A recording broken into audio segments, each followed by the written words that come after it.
వైజాగ్ నుంచి ఎప్పుడు దిగావు? నువ్వు ఆ అమ్మాయిని చూడ్డానికి వెళ్తున్నావా? ఆ, నిజంగానే వెళ్తున్నావా? ఆహా, లేదు, ఆ రోడ్ చివరి దాకా వెళ్ళొచ్చేస్తాను. అడుగుతుంది చూడు. ఆ అమ్మాయి నచ్చితే చేసుకుంటావా?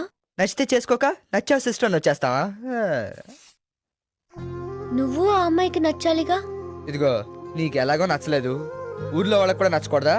లైఫ్ లాంగ్ బ్రహ్మచారిగా ఉండిపోమంటావా? వెళ్ళమ్మా, వెళ్ళు.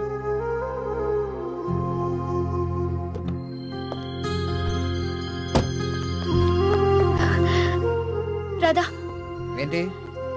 నీతో ఒక విషయం చెప్పాలి. ఓ, బెస్ట్ ఆఫ్ లక్కేగా. Thank you very much.